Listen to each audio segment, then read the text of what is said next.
গত 5 তারিখ যখন শেখ হাসিনা দেশ থেকে পালাইছে তখন আমাদের যে সিনিয়র অফিসার ছিল তারা আমাদের উপরে কোনো নির্দেশনা দেন নাই। নির্দেশনার অভাবে সারা বাংলাদেশে মনে হয় 2000-এর মতো পুলিশ মারা গেছে। আমরা লাশ এখনো পাই নাই। আমরা কিছু লাশ আমরা 5 তারিখ রাতে আমরা যেটা শুনছেন ওটা ছিল ওটা আমরাই ছিলাম। আমরা এখান থেকে আমাদের ভাইয়ের লাশ উদ্ধারের জন্য রাত্রেবেলা আমরা এখান থেকে সাদা পোশাকে অস্ত্র নিয়ে বের হয়ে যাই। আমরা কিছু লাশ নিয়ে আসি। কালকেও আমরা কিছু লাশ উদ্ধার করছি। এটা আমরা নিজেরা আমাদের যারা পুলিশের নিম্নপদস্থ কর্মচারী আমাদের উদ্যোগে আনা হয়েছে। এখনো আমরা লাশ পাই নাই। আল্লাহর কাছে অশেষ শুকরিয়া যে 17 বছর নানান চক্রান্তের পরেও এখন পর্যন্ত কেউ বলতে পারেনি হাওয়া ভবন থেকে মানে 12, 14, 15 বছর 10 ফুট বাই 12 ফুট ঘরে কাউকে আটকে রাখা হয়েছে। এখনও কেউ বলতে পারে না যে হাওয়া ভবনে ঢুকিয়ে কাউকে বিভৎস কায়দায় নির্যাতন করা হয়েছে। প্রফেশনাল রিজনেই মীর কাশেম আলী সাহেবের ছেলের সঙ্গে ব্যারিস্টার ওনার সঙ্গে আমার পরিচয় ছিল। যেই ছেলেটাকে আমি দেখেছিলাম আজ থেকে 10-12 বছর আগে, আরমানের কথা আমি বলছি, আর যেই ছেলেটার ছবি আমি গতকালকে টেলিভিশনগুলোতে দেখলাম, আমি একজন মানে কি বলবো, ওনাকে তো জাস্ট দেখেছি আমি 10-12 বছর আগে আর এখন দেখলাম, মানে আমি নিজেই শকড হয়ে গেছি। কি দেখেছি ছেলেটাকে, কি এখন দেখছি। আমরা বাইরে গত 16 বছর নিরাপদ ছিলাম না। আমাদের এই দেশকে লাশের রাজত্বে, কুমের রাজত্বে, গুণের রাজত্বে পরিণত করা হয়েছে।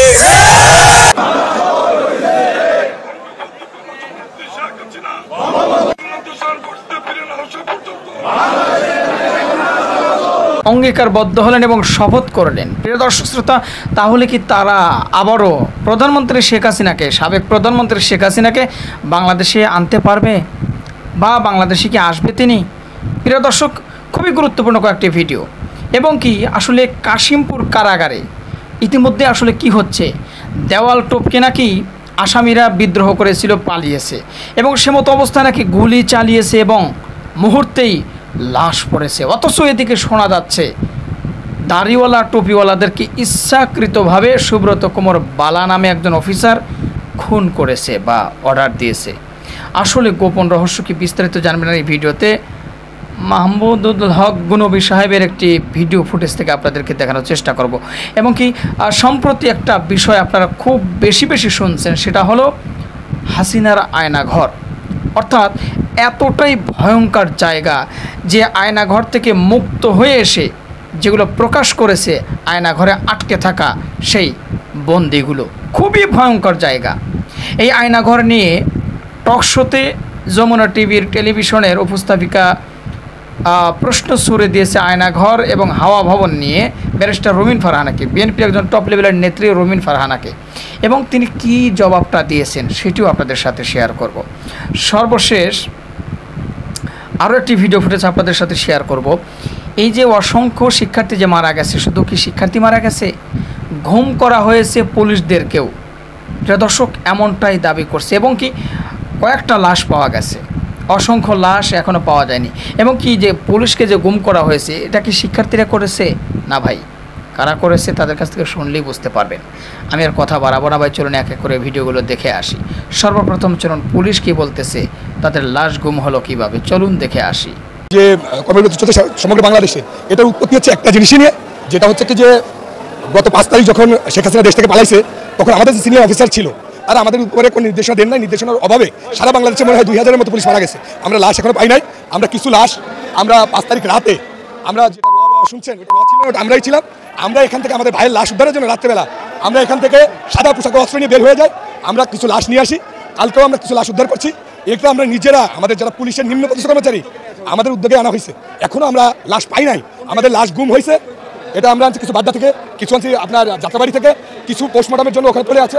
যে হ্যাঁ, আমরা এখন প্রায় আমরা 27টার মতো লাশ পাইছি। আমার কথা বোঝেন, এই লাশগুলো আমরা এই লাশের বাংলাদেশের 64 ডিস্ট্রিক্টে মারা গেছে। আমরা লাশের হিসাব পাই নাই। আমাদের আন্দোলন এই জন্যই মূলত শুরু হয়েছে, লাশের হিসাব আমাদেরকে দেওয়া লাগবে।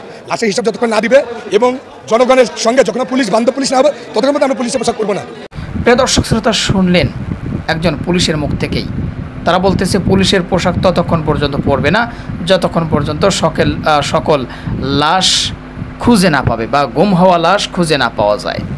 এখন প্রিয় দর্শক শ্রোতা, সাধারণ জনগণ বা সাধারণ পুলিশ অনেক কিন্তু মরছে, মরে নাই। মূলত যারা বাটপার, চোর, যারা দুর্নীতি করে তারা কিন্তু দেশ থেকে ঠিক পালিয়ে গিয়েছে বা দেশে থাকলেও ইন্দ্রিয় গর্তের মধ্যে লুকায় আছে। মাঝখান থেকে সাধারণ জনগণ, শিক্ষার্থী এবং কি নিরীহ পুলিশগুলো মৃত্যুবরণ করলো। এবং কি অনেক পুলিশকে গুমও করা হয়েছে। ভাই কী যে একটা পরিস্থিতি গেল কয়েকদিন যাবৎ, সেটা হয়তো মনে পড়লেই যেন গায়ের ভিতরে শিরশির করে ওঠে। আচ্ছা চলুন আমরা দ্বিতীয় ভিডিও নিয়ে আপনাদের সাথে একটু কথা বলি। বিএনপির টপ লেভেলের একজন নেত্রী, উনি এমপি ছিল, পদত্যাগ করেছে তারা ইচ্ছাকৃতভাবে। তো ব্যারিস্টার রুমিন ফারহানাকে প্রশ্ন করা হয়েছে আয়নাঘর এবং হাওয়া ভবন নিয়ে। যমুনা টেলিভিশনে একটি টক শো আপনাদের সাথে এখন শেয়ার করব, সেখানে একজন উপস্থাপিকা তাকে প্রশ্ন করেছে এবং কিভাবে তিনি উত্তরটা দিলেন, চলুন একটু শুনে আসি। আয়নাঘর থেকে আমরা অনেককে বেরোতে দেখছি। আপনাদের সময় একটা হাওয়া ভবন ছিল, মনে আছে নিশ্চয়ই আপনার। আবারও কি হাওয়া ভবন চালু করার প্ল্যান করছেন আপনারা? আল্লাহর কাছে অশেষ শুকরিয়া যে 17 বছর নানান চক্রান্তের পরেও এখন পর্যন্ত কেউ বলতে পারেনি হাওয়া ভবন থেকে মানে 12, 14, 15 বছর 10 ফুট বাই 12 ফুট ঘরে কাউকে আটকে রাখা হয়েছে। এখনও কেউ বলতে পারে না যে হাওয়া ভবনে ঢুকিয়ে কাউকে বিভৎস কায়দায় নির্যাতন করা হয়েছে। প্রফেশনাল রিজনেই মীর কাশেম আলী সাহেবের ছেলের সঙ্গে, ব্যারিস্টার, ওনার সঙ্গে আমার পরিচয় ছিল। যেই ছেলেটাকে আমি দেখেছিলাম আজ থেকে 10-12 বছর আগে, আরমানের কথা আমি বলছি, আর যেই ছেলেটার ছবি আমি গতকালকে টেলিভিশনগুলোতে দেখলাম, আমি একজন মানে কি বলবো, ওনাকে তো জাস্ট দেখেছি আমি 10-12 বছর আগে, আর এখন দেখলাম, মানে আমি নিজেই শকড হয়ে গেছি। কি দেখেছি ছেলেটাকে, কি এখন দেখছি। আল্লাহর অশেষ রহমত যে 17 বছর নানান শয়তানির পরেও এইসব অ্যালিগেশন অন্তত হাওয়া ভবনের নামে আসে নাই। আর ধরেন যেই দেশের প্রধানমন্ত্রী গর্ব করে বলেন তার পিয়ন, তার চাপরাশি, তার কর্মচারী, তার বয় বেয়ারা 400 কোটি টাকা হাফিস করে ফেলেছে, অ্যারোপ্লেনে কি বলে ওটাকে, হেলিকপ্টার ছাড়া নড়তে চড়তে পারে না, সেই দেশে সেই এরা পার করে আসার পরে এখন হাওয়া ভবনটা না একটু ক্লিশে শোনায়। তবে হ্যাঁ, আমি একটা কথা খুব শক্তভাবে বিশ্বাস করি, যদি মোটা দাগেও একটা সুষ্ঠু নির্বাচনের চল থাকে দেশে, তাহলে আসলে কেউই মনস্টার হয়ে উঠতে পারে না। কারণ প্রত্যেকের মাথায় তখন থাকে, যাই বলি আর না বলি 5 বছর পরে কিন্তু আমাকে ভিক্ষার ঝুড়ি নিয়ে মানুষের দরজায় গিয়ে দাঁড়াতে হবে। সুতরাং এই 5 বছর আমি কি করলাম তার একটা ফিরিস্তি মানুষের সামনে থাকবে, এবং সেটার উপর নির্ভর করবে মানুষ আমাকে একটি ভোট ভিক্ষা দেবে কি দেবে না। যেই মুহূর্তে কোনো দেশ থেকে ভোটের প্রচলন উঠে যায়, তখন আসলে বাড়ির বেয়ারার 400 কোটি টাকা, দেশের ঘাড়ে 99 বিলিয়ন ডলারের ঋণ, কিংবা ধরেন ইচ্ছা মতো লুটপাট, প্রয়োজনে অপ্রয়োজনে প্রকল্প গ্রহণ, রিজার্ভ 48 বিলিয়ন থেকে ধুম করে 12 বিলিয়ন ডলার, কিংবা হু নোজ আসলে এখন কত রিজার্ভ তাও জানি না, কারণ এখন দেখছি বাংলাদেশ ব্যাংক থেকেও রেজিগনেশনের ধুম পড়ে গেছে।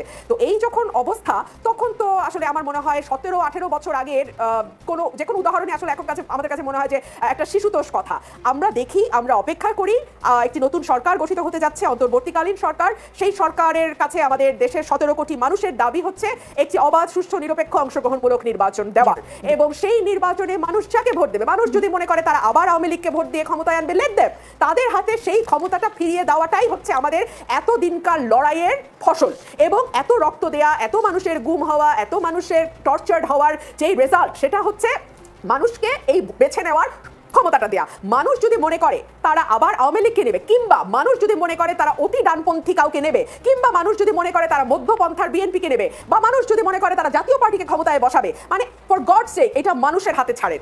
আপনার সঙ্গে আমার মতের মিল নাই হতে পারে, কিন্তু আপনি যাতে আপনার মতটি সাহসিকতার সঙ্গে প্রকাশ করতে পারেন, সেজন্য আমি যেন আমার জীবন বাজি রাখতে প্রস্তুত থাকি। আজকে আমাদের সিয়াম সাহেব বলছিলেন যে অনেক শিল্পী, অভিনেতা ভয় পেয়েছেন, ভয় পাওয়ার যুক্তিসঙ্গত কারণও আছে। ফোন কল আসে, এই আসে, সেই আসে, হুমকি ধামকি, নানান কিছু। আসলে এমন একটা বাংলাদেশের জন্য এতগুলো ছাত্র জনতা রক্ত দিয়েছে, যেই বাংলাদেশে এই ধরনের হুমকি ধামকির ফোন আসবে না। যেই বাংলাদেশে আসলে একটা চ্যানেলে আমি মন খুলে কথা বলবার পরে আমাকে আমার বাসায় ফিরতে গিয়ে 2 বার ভয় পেতে হবে না, বাসার মানুষজনের টেলিফোন কল পেতে হবে না, কিংবা ধরেন আমি কি বলবো কি বলবো না, কি লিখবো না, এটা নিয়ে 2 বার ভাবতে হবে না। এবং আমি আশা করব যে শিক্ষকদেরকে আমরা আসলে একেবারে ফোর ফ্রন্টে দেখেছি, যারা স্টুডেন্টদের সঙ্গে শুরু থেকে ছিলেন, যাদেরকে আমরা দেখেছি ভীষণ শক্ত ভূমিকা পালন করতে, আমি আশা করব তারাও আজকে এগিয়ে আসবেন, মিডিয়ার সামনে কথা বলবেন, কারণ তাদেরকে কিন্তু আমরা আন্দোলনের পরপর আর খুব বেশি দেখছি না। আমি আসলে মিডিয়া হাউসগুলোকে রিকোয়েস্ট করবো যে আমি যেহেতু ওনাদেরকে চিনি, আমি প্রত্যেককে ব্যক্তিগতভাবে চিনি। প্রিয় দর্শক শ্রোতা, হাসিনার আয়নাঘর নিয়ে ইতিমধ্যেই কিন্তু সোশ্যাল মিডিয়ায় তোলপাড়, এবং সেই আয়নাঘরের কিছু ভিডিও চিত্রও অনেকে দেখছেন, বা সেই আয়নাঘরের বিষয়টি নিয়ে অনেক আলোচনা সমালোচনা হচ্ছে। মানে এতটাই ভয়ঙ্কর যেন ওই আয়নাঘরের বর্ণনা শুনলে একটা মানুষ ধীরে ধীরে ওই গল্প শুনতেই যেন দমটা আটকে আসে। আমি যখন আয়নাঘরের গল্পটা শুনতেছিলাম আর ভাবতেছিলাম, তখন ভিতর থেকে দমটা আটকে আসতেছিল। আরে এত কষ্টের মধ্যে মানুষকে রাখছে এই আয়নাঘরের মধ্যে। প্রিয় দর্শক, দেখছেন ক্ষমতা টেকানোর জন্য কত কিছু করেছে। আহারে মানে এটা ভাবেও নাই যে পরকালে আল্লাহকে হিসাব দিতে হবে ভাই। যারা চামচামি করছে তারাও হয়তো কোনোদিন ভাবে নাই যে আল্লাহকে হিসাব দিতে হবে। যাক, আল্লাহ রহম করছে অবশেষে। তো দুটি ভিডিও আপনাদের সাথে শেয়ার করলাম। এবার 3 নম্বর ভিডিওতে চলুন আসলে আপনাদেরকে দেখিয়ে নিয়ে আসি যে কাশিমপুর কারাগারের অবস্থা। আসলেও কি সেখানে দাড়িওয়ালা টুপিদেরকে সুব্রত কুমার পালা ইচ্ছাকৃতভাবে গুলি করার অর্ডার দিয়েছে বা খুন করছে বা হত্যা করছে? চলুন একটা ভিডিও ফুটেজ দেখে আসি। আমাদের সাথে আমাদের গুরু সাহেব আসেন, আমাদের মাদানী ভাই আছেন, হেফাজতের বিভিন্ন স্তরের নেতৃবৃন্দ, স্বেচ্ছাসেবক এখানে আছেন। আমরা 5 তারিখে 5ই আগস্ট 2024 নতুনভাবে দ্বিতীয়বার স্বাধীনতা লাভের পরে এদেশের শান্তি শৃঙ্খলা রক্ষা করবার জন্য যাদের দায়িত্ব ছিল তারা গুহায় পালিয়ে গেছে। আমাদের হেফাজতের স্বেচ্ছাসেবকরা আমাদের জাতীয় প্রতিষ্ঠান রক্ষায় স্বেচ্ছাসেবকের ভূমিকা পালন করছিলেন। এদেশের মন্দিরগুলি আমাদের আলেমরা রাতের বেলায় পাহারা দেন। এদেশের জাতীয় প্রতিষ্ঠানে কোনো ক্ষতি না হয় আমরা পাহারা দিচ্ছি। এই তাজউদ্দিন আহমেদ মেডিকেল কলেজের সামনেও হেফাজতের স্বেচ্ছাসেবকরা ছিলেন। তাদের মাধ্যমে আমরা খবর পেলাম এখানে 6টি বেআইনি লাশ পড়ে আছে। আমরা এই হসপিটালে এসে দেখলাম জরুরি বিভাগের মেঝেতে 5-6টি লাশ পড়া। আমরা তদন্ত করে যখন জানলাম তাদেরকে কাশিমপুর হাই সিকিউরিটির আপনার 4 নম্বর কারাগার থেকে এখানে নিয়ে এসে কে বা কারা ফেলে গেছে, তাদের কোনো রকমের একেবারে লাশের উপরও ইনসাফ তারা করে নাই। এই অবস্থায় আমরা বসে থাকতে পারি নাই। কেন্দ্র থেকে গণবি ভাই এসেছেন, আমরা গাজীপুর থেকে, এখানে গাজীপুর জেলার জয়েন্ট সেক্রেটারি আমি মুফতি নাসিরউদ্দিন খান এখানে আসলাম। আমাদের সকল কর্মীবৃন্দ টিমবৃন্দকে নিয়ে আমরা এসে তাদের আত্মীয় স্বজনের সাথে যোগাযোগ রক্ষা করলাম। 5 জনের আত্মীয় স্বজনকে ইতিমধ্যে আমরা পেয়েছি এবং আমরা অ্যাম্বুলেন্স ঠিক করে দিয়ে আমরা তাদের লাশকে পলিথিন দিয়ে আপনার মুড়িয়ে, এখানকার ডিউটিরত ডাক্তার খুঁজে পাওয়া যাচ্ছিল না। আমি ডাক্তার রাজীবের ছোট ভাই, আমি সহকারী অধ্যাপক আপনার ডাক্তার কি বলে আপনার খায়রুজ্জামান সাহেবের বন্ধু। আমরা পরিচয় দেওয়ার পরে ডাক্তার খুঁজে পেলাম। ডিউটিরত ডাক্তার থেকে আপনার সরকারি রেজিস্টারে নাম লিখে ছাড়পত্র নিয়ে তাদের 5 জন লাশকে তাদের আত্মীয়ের কাছে ইতিমধ্যে পাঠিয়ে দিলাম। এই অবস্থা কোত্থেকে হলো? একজন আমরা যখন বাইরে ওই গত একজন লাশ এখনো বেওয়ারিশ হয়ে গেছেন, তার আত্মীয় স্বজন আমরা পাইনি। আমরা বাইরে গত 16 বছর নিরাপদ ছিলাম না। আমাদের এই দেশকে লাশের রাজত্বে, কুমের রাজত্বে, গুণের রাজত্বে পরিণত করা হয়েছে। আমাদের প্রিয় সেনাবাহিনীর অফিসারদেরকে হত্যা করা হয়েছে। 13 সালের 5ই মে শাপলা চত্বরে তাসবিহরত তাহাজ্জুদরত আলেম হাফেজদেরকে শহীদ করা হয়েছে। 20 লাখ তাওহীদি জনতার উপর 1.5 লক্ষ গোলা বারুদ ব্যবহার করে ওই লাশগুলিকে ডাম্পিং করে আমার ঢাকা মহানগরের ট্রেনের মধ্যে ফেলে দেওয়া হয়েছে। আমাদের ভাইদের শহীদের কথা বলতে পারি নাই। এই 24 সালে এসে তরুণ প্রজন্ম, ছাত্রছাত্রী ভাই বোনেরা এক বুক রক্ত বিলিয়ে দিয়ে এই দেশটাকে পুনরায় স্বাধীন করেছেন।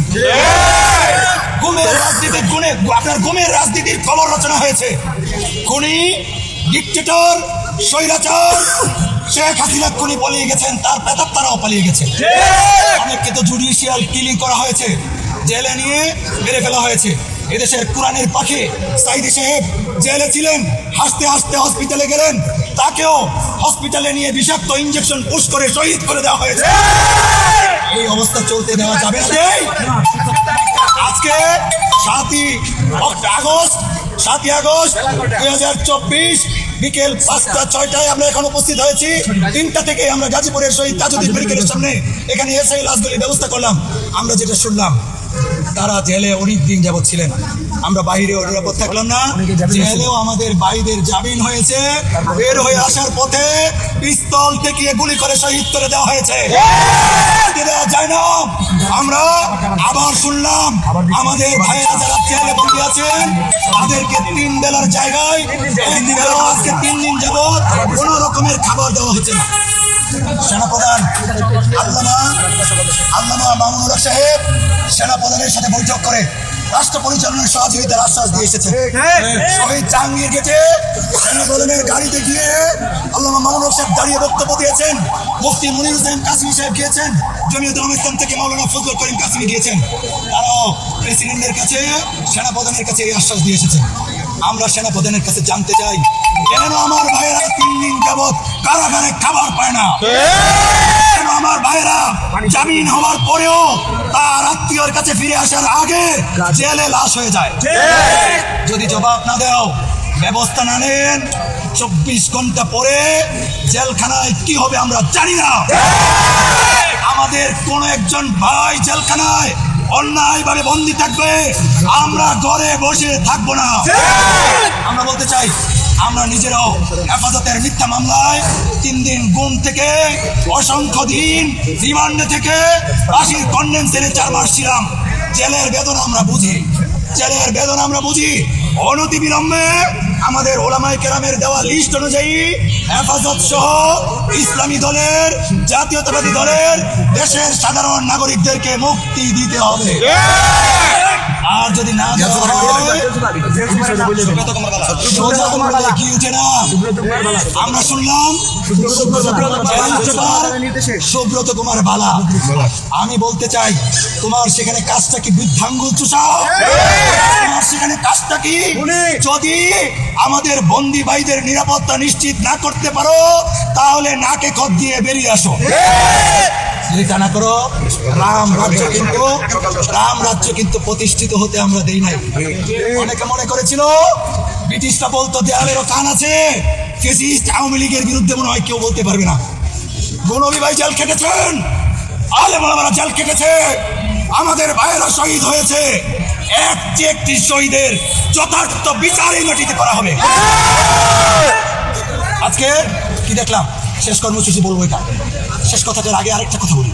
কি দেখলাম, তোমরা যারা স্বেচ্ছাচারী শহীদদের সহযোগী ছিল, তাদের দলের পদ পদবি বহন করতা, যারা প্রিয় দর্শক শ্রোতা, ভিডিও ফুটেজ আপনারা দেখলেন। এর আগেও একটা ভিডিও আপনাদের সাথে শেয়ার করছি। শীর্ষ বক্তা খ্যাত রফিকুল ইসলাম মাদানী তিনি নিজেও কিন্তু এই বিষয়টি বলেছে যে 32টা লাশ নাকি সেখানে পড়ে গেছে। আবার এখানে আমরা শুনতে পারলাম 6টা লাশ।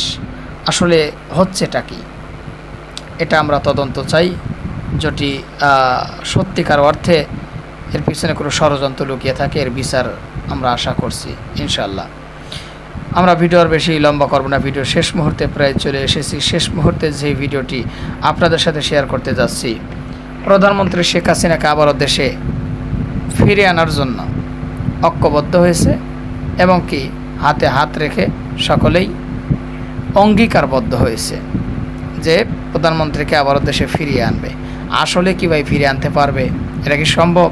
একটা নিউজ আমি দেখছিলাম, চ্যানেল 24 হয়তো প্রধানমন্ত্রী শেখ হাসিনাকে যেই হেলিকপ্টার দিয়ে বা যেই প্লেন দিয়ে ভারতে পৌঁছে দেওয়া হয়েছে, পরবর্তী ওই প্লেনটাতে করে উনি ওই ভারত থেকে অন্য দেশে যাবেন না। তিনি বলছে যদি আবার ওই প্লেনটা আমার বাংলাদেশে নিয়ে যায়, বিচারের আওতায় ফেলাইয়া দেয়, তার মানে ওনার মনের মধ্যে ভয় আছে, ভাই আসবে না, হাসিনা বাংলাদেশে আর আসবে না ভাই।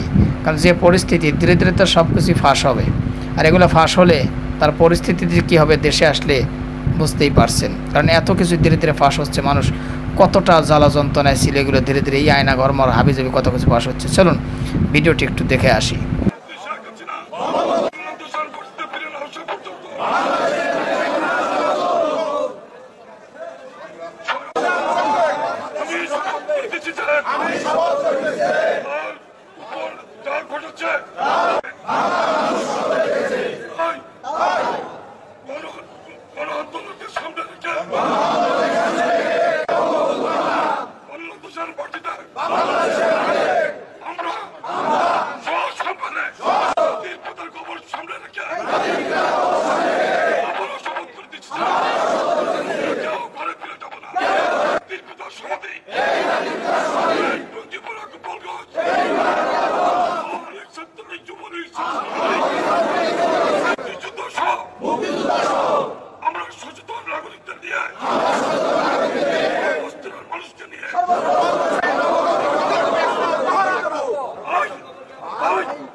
তো প্রিয় দর্শক শ্রোতা, খুবই গুরুত্বপূর্ণ 4টি ভিডিও নিয়ে আপনাদের সম্মুখে হাজির হয়েছিলাম।